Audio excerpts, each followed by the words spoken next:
आजच्या या विशाल जाहीर सभेला बाबूरावजी कदम शिवसेना शिंदे साहेबांच्या वतीने जी या ठिकाणी लोकसभेला उभ्या आहेत त्यांच्या प्रचारार्थ या ठिकाणी मुद्दामहून आवर्जून वेळ काढून आलेले महाराष्ट्राचं भूषण केंद्रामध्ये अतिशय उत्कृष्ट काम करणारे क्रांतिकारी निर्णय घेणारे आदरणीय नितीनभाऊ गडकरी, भाजपाचे महाराष्ट्राचे अध्यक्ष सन्मान्य बावनकुळेजी, त्याचबरोबर या ठिकाणी उपस्थित असलेले केंद्रीय मंत्री श्री कराडजी, उदय सामंतजी सन्मान्य मंत्री महोदय, आमदार मुटकुळेजी, आमदार गजानन घुगेजी, या मिनिल यंबलजी, मंचावर उपस्थित असलेले सर्व मान्यवर हिंगोलीमधले भाजपा, त्या ठिकाणी अजितदादा राष्ट्रवादी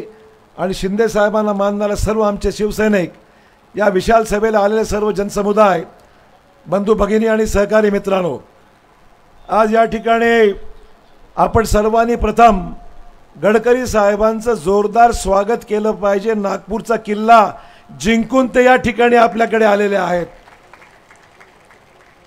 केंद्रातले एक अतिशय क्रांतिकारी विचाराने काम करणारे गडकरी साहेब, मराठवाड्यामध्ये जे आज रस्त्यांचं जाळं दिसतंय, नॅशनल हायवे दिसत आहेत, एकेकाळी हिंगोलीला यायला नांदेडहून 2-2.5 तास लागायचे, आज 1 तासाच्या आत नांदेडला पोहोचवणारे, तिकडे वाशिमला पोहोचवणारे गडकरी साहेबांची दूरदृष्टी ही महाराष्ट्र कधी विसरू शकत नाही। गडकरी साहेबांचं योगदान केवळ रस्त्यातच नव्हे तर देशामध्ये प्रदूषण कमी झालं पाहिजे, इलेक्ट्रिकल व्हेकल्स आणणारे, इलेक्ट्रिकच्या गाड्या महाराष्ट्रामध्ये देशात आणणारे कोणी आणला असेल तर गडकरी साहेबांनी या देशामध्ये आणल्या। त्याचबरोबर प्रदूषण कमी झालं पाहिजे, या अर्थाने शेतकऱ्यांना चांगला भाव मिळाला पाहिजे उसाला, म्हणून इथेनॉल निर्मिती करून ते इथेनॉल पेट्रोल मिश्रित करून शेतकऱ्याच्या उसाला पिकाला चांगला भाव कोणी देत असेल तर गडकरी साहेबांच्यामुळे शक्य झालेलं आहे। मित्र हो, एवढा क्रांतिकारी विचार करणारा, शेतकऱ्यांच्या जीवनामध्ये आमूलाग्र बदल करणारे आणि केंद्रामध्ये अतिशय उत्कृष्टपणे काम करणारे गडकरी साहेब आज या ठिकाणी सामान्य कार्यकर्त्याच्या प्रचारासाठी बाबूरावजींशी या सीटा आलेल्या आहेत, हिंगोलीला आलेल्या आहेत। आपल्यासाठी मोठी अभिमानाची गोष्ट आहे। मला शिंदे साहेबांचं अभिनंदन केलं पाहिजे। महाराष्ट्रातले अनेक प्रश्न त्यांनी मार्गी लावले। या महाराष्ट्राला औद्योगिकीकरणामध्ये पुढे न्यायचं काम, महाराष्ट्रामध्ये गुंतवणूक आली पाहिजे म्हणून करण्याचं काम, शेतकऱ्यांना झटपटीने मदत करणारे काम आणि त्याचबरोबर मराठा आरक्षण देण्याचं काम जर कोणी केलं असेल तर ते आमच्या शिंदे साहेबांनी, अजितदादांनी सर्वांनी मिळून या ठिकाणी काम केलेलं आहे। आमचे देवेंद्र फडणवीस भाऊंनी सुद्धा या ठिकाणी खूप मोठी मदत केलेली आहे आणि महाराष्ट्रातला सर्वात मोठा प्रश्न आज मार्गी लागलेला आहे।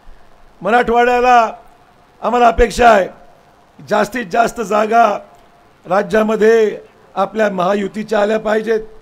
या महायुतीच्या माध्यमातून मोदी साहेबांनी हे सांगितलं आहे, अब की बार 400 पार, 400 पारचा नारा जो दिलेला आहे तो खऱ्या अर्थाने याकरता की महाराष्ट्रातून देशातून जास्तीत जास्त खासदार दिल्लीत जगेले, एक स्थिर सरकार देशाला मिळेल आणि स्थिर सरकार मिळाल्यानंतर विकसित भारताची जी कल्पना आहे, विकसित भारत 2047 पर्यंत एक टाइम टेबल तयार केलेला आहे की देशाला सर्वत्र विकसित भारत करण्याचा असेल, जिल्हा पातळीवर, गाव पातळीवर, विभागीय पातळीवर, देश पातळीवर काही चांगल्या पद्धतीने विकास करायचा असेल तर बहुमताने आपलं सरकार दिल्लीत पाहिजे, आपलं सरकार दिल्लीत पाहिजे आणि या सरकारच्या माध्यमातून विकसित महाराष्ट्र आणि विकसित मराठवाडा हे सुद्धा आमच्या स्वप्नामध्ये आहे। मित्र हो, मला सांगितलं तर चुकीचं होणार नाही आणि मला खात्री आहे बदललेल्या या सगळ्या परिस्थितीमध्ये आपण निश्चित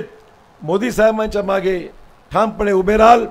नांदेडची कालची झालेली विराट सभा, परभणीला जानकरांच्या प्रचारासाठी मोदी साहेब काल येऊन गेले, किती मोठी गोष्ट आहे की सामान्य कार्यकर्त्याकरता मोदी साहेब फिरत आहेत मित्र।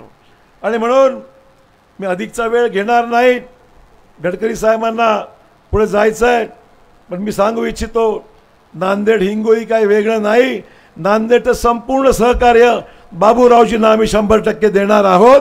आणि हदगाव असो, हिमायतनगर असो, हा सगळा किनवट असो, हे सगळा जो परिसर आहे त्या परिसरातून अधिकचं मतदान हे बाबूरावजींना नक्की देऊ. शिंदे साहेबांचे हात या राज्यामध्ये मजबूत करू आणि महायुती या देशामध्ये यशस्वी ठरेल याकरता संपूर्णपणे सहकार्य करू. मला एक आनंदाची बाब अजूनही आहे की आजच्या या सभेच्या माध्यमातून आमचे सुनील देवडा जे आज या ठिकाणी उपस्थित आहेत, त्यांच्याबरोबर त्यांचे सहकारी व्यापारी मंडळी आणि बँक ज्यांनी ओमप्रकाश देवडाजींच्या नेतृत्वाखाली उत्तम बँक चालवली होती, आज सुनील देवडा सहकारी बँक चालवत आहेत, त्यांचासुद्धा मी भाजपामध्ये प्रवेश करणार म्हणून जाहीर करतो अगोदर ना. ते आज भाजपामध्ये प्रवेश करत आहेत, याचा आम्हाला अभिमान आहे. आणि म्हणून सुनील देवडांचं सुद्धा मनपूर्वक स्वागत भाजपामध्ये करतो. आपल्या सर्वांना शुभेच्छा देतो आणि बाबूरावजींचा 100% बाबूरावजी चांगल्या मताधिक्याने निवडून येतील अशी आपल्या सर्वांकडून अपेक्षा करून आपली रजा घेतो. जय हिंद, जय महाराष्ट्र. एबीपी माझा, उघडा डोळे बघा नीट.